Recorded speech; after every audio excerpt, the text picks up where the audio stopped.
வணக்கத்துடன் pepper and salt Tamil சொந்தங்களே, நான் உங்கள் இன்பா. எங்களுடைய பெப்பர் அண்ட் சால்ட் என்கின்ற இந்த வலையொலியும் பெப்பர் அண்ட் சால்ட் நியூஸ் என்கின்ற வலையொலியும் பகிர்ந்தளித்து கொண்டிருக்கக்கூடிய உங்கள் அனைவரையுமே வியந்து பார்க்கின்றேன். ஆயினும் ஒரு சுயநலம் என்று கூட எடுத்துக்கொள்ளலாம், அல்லது உரிமை என்று எடுத்துக்கொள்ளலாம். நாம் இவர்களிடம் கேட்காமல் யாரிடம் கேட்பது என்கின்ற அன்பு என்று கூட எடுத்துக்கொள்ளலாம். நீங்கள் எங்களுடைய பெப்பர் அண்ட் சால்ட் என்கின்ற இந்த வலையொலியை பகிர்ந்து அளித்தது போல எங்களுடைய பெப்பர் அண்ட் சால்ட் நியூஸ் என்கின்ற வலையொலியும் நீங்கள் பகிர்ந்து அளிக்க வேண்டும். காரணம், அந்த வலையொலியை மையப்படுத்தி தான் இப்பொழுது எங்களுடைய பயணத்தை எடுத்துக்கொண்டிருக்கின்றோம். இந்த வலையொலி சார்ந்த விடயங்கள் அனைத்தையுமே நான் பல காணொளிகளில் எடுத்து வைத்திருக்கின்றேன். அதை மீண்டும் மீண்டும் நான் எடுத்து வைத்து உங்களை நான் சோதனை செய்ய விரும்பவில்லை. இந்த காணொளியில் ஒரு பிரதான விடயத்தை குறித்து தான் பேச இருக்கின்றேன். ஒரு செய்தி, ஒரு ஊடகத்தில் பார்த்த செய்தி, அதுவும் வியந்து பார்த்த செய்தி.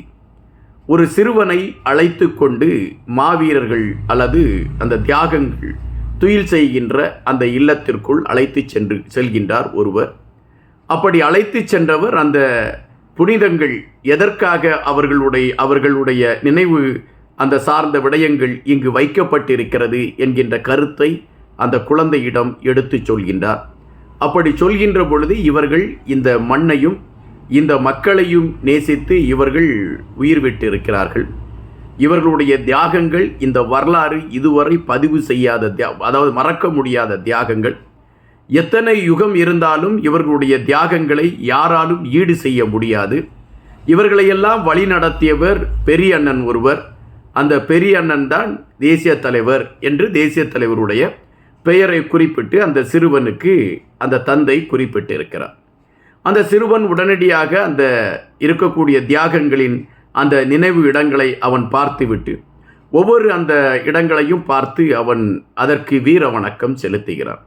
இது அங்கு அதை பார்த்து கொண்டிருந்தவர்கள் மனதிலே ஒரு பெரிய ஒரு தேடலை உருவாக்குகிறது. காரணம் இருக்கின்றது. அந்த சிறுவன் ஒரு சிங்கள சிறுவன்.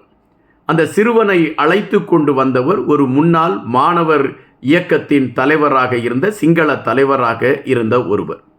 அவர் அழைத்து கொண்டு வந்து தன்னுடைய மகனை அந்த தியாகங்கள் இருக்கக்கூடிய அந்த நினைவு இல்லத்தில் அவர்களை வழிபடக்கூடிய ஒரு வழிமுறையை உருவாக்கி கொடுத்திருக்கிறார் என்பது சற்று வியப்பான செய்தியாக இருக்கின்றது. ஒரு காலகட்டத்தில் தென்னிலங்கையில் இருக்கக்கூடியவர்கள் வடக்கு கிழக்கு பகுதிக்கு வருகை தர வேண்டுமென்றாலோ வடக்கு கிழக்கு பகுதியோடு ஒரு நெருக்கமான உறவை கையாள வேண்டும் என்று நினைத்தாலோ அவர்களிடம் ஒரு முரண்பாடுகளை உருவாக்கி வைத்திருந்தார்கள். சிங்களத்தை மையப்படுத்தி ஆட்சியை தக்க வைத்து கொண்டிருந்தவர்கள், மதத்தை தக்க வைத்து கொண்டிருந்தவர்கள். அதனால்தான் சிங்களர்கள் தமிழர்களோடு ஒரு நெருக்கமான உறவை பேண முடியாத ஒரு சூழல் ஏற்பட்டிருந்தது. இந்த சூழலில் ஒரு குறிப்பிட்ட இனத்தை சார்ந்தவர்கள் அல்லது குறிப்பிட்ட சமூகத்தை சார்ந்தவர்கள் ஒரு ஓரங்கட்டி ஒதுக்க வைக்கப்படக்கூடிய ஒரு நிகழ்வுகள் தொடர்ந்து கொண்டே இருக்கிறது. இதை முறியடிக்க வேண்டும் என்று ஒரு இரத்த தான முகாம் நடைபெறுவதற்கான ஒரு களம் எடுக்கப்படுகிறது. இந்த இரத்த தான முகாமிற்கு இந்த சிங்களர்களை நாம் அழைக்க வேண்டும் என்கின்ற அடிப்படையில் அந்த சிங்களர்கள் அழைக்கப்படுகின்றார்கள். இரத்த தானம் முகாம் நடைபெறுகின்ற இடம் வடக்கு கிழக்கு பகுதி. இந்த வடக்கு கிழக்கு பகுதியில் நடைபெறுகின்ற இரத்த தான முகாமிற்கு சிங்களர்கள் பெருவாரியாக வந்து அந்த இரத்த தானம் கொடுப்பதற்கான ஒரு களத்தை எடுக்கிறார்கள்.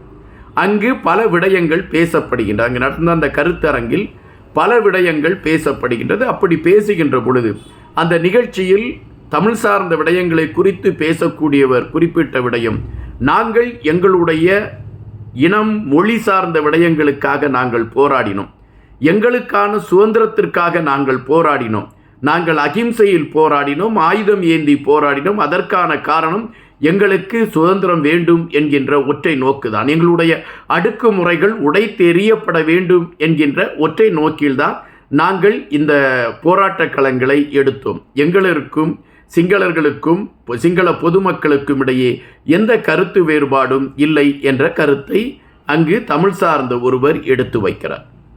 அவர் பேசி முடித்தவுடன் இந்த மாணவ ஒன்றிய அமைப்பின் முன்னாள் தலைவர் பேசப் போகின்றார். அவருடைய பெயர் ரங்கன் சென்னி வீரத்தா. இவர் பேசப் போகின்றார். பேசப் போகின்றவர் அந்த மேடையிலே பேசுகின்றார். அவர் பேசுகின்ற பொழுது குறிப்பிடுகின்றார், எங்களுக்கு தெரியும், நீங்கள் உங்களுக்காகவும் உங்கள் மண்ணிற்காகவும் உங்கள் வீரத்திற்காகவும் நீங்கள் போராடினீர்கள் என்பது எங்களுக்கு தெரியும். நீங்கள் எந்த சூழலிலும் எங்களுடைய பொதுமக்கள் அழிக்கப்பட வேண்டும் என்ற எண்ணத்தில் உங்களிடமிருந்து எந்தவிதமான தாக்குதலும் எங்களுக்கு எதிராக வந்ததில்லை. எப்படி நீங்கள் உங்களை நேசித்தீர்களோ அதுபோலத்தான் எங்களை நேசித்தீர்கள். உங்களை வழிநடத்தி கொண்டிருந்த அந்த தேசிய தலைமை எங்களையும் அது ஒரு உறவாகத்தான் பார்த்தது. ஆனால் ஆட்சியில் இருந்தவர்களும் மதத்தில் இருந்தவர்களும் உங்களுக்கு எதிரான பல விடயங்களை செய்த காரணத்தினால் அவர்கள் போராட்டங்களையும் போர்களையும் எடுக்கக்கூடிய ஒரு நிலைமை ஏற்பட்டது. அதன் அடிப்படையில் அவர்கள் அந்த ஆட்சியாளர்களை எதிர்த்து போராடக்கூடிய களம் உருவானது.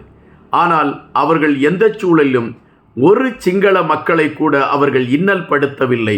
சிங்கள மக்களுடைய மனங்கள் காயப்பட வேண்டும் என்கின்ற நிலைப்பாட்டை அவர்கள் எடுக்கவில்லை.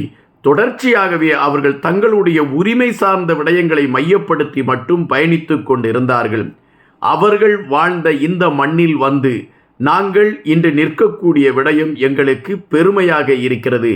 அப்படி ஒரு தேசிய தலைமை இருந்த இந்த மண்ணில் நாங்கள் அந்த தமிழ் மக்களோடு இணைந்து நிற்பதற்கான ஒரு களம் உருவானது என்பது எங்களை வியக்க வைக்கக்கூடியதாக இருக்கிறது என்று அவர் குறிப்பிட்டிருக்கிறார். அப்படி குறிப்பிட்டு அவர் பேசிய பொழுது அங்கிருந்த தமிழ் சொந்தங்கள் மெய்மறந்து விட்டார்கள். இந்த ஒரு மாற்றத்தை தான் நாங்கள் இத்தனை காலம் எதிர்பார்த்து கொண்டிருந்தோம் என்ற எண்ணம் மக்கள் மத்தியிலே எழும்பத் தொடங்கியது. அங்கு வந்திருந்த பெரும்பாலான சிங்களத்தை சார்ந்த அறிவாளிகள், மன உளவியல் சார்ந்தவர்கள், படித்தவர்கள், இவர்கள் அனைவருமே அந்த தியாகங்கள் துயிலக்கூடிய இடங்களை சென்று பார்ப்பதற்கான முயற்சிகளை அவர்களே எடுத்து ஒவ்வொரு இடங்களிலும் அவர்கள் சென்று பார்த்து அந்த தியாகங்களுக்கு வீர வணக்கம் செலுத்தி தாங்களும் உங்களுடைய உறவுகள் என்பதை பறைசாற்றி சென்ற அந்த நிகழ்வை மையப்படுத்திய செய்தியை அந்த இணையதளத்தில் பார்க்கக்கூடிய வாய்ப்பு கிடைத்தது.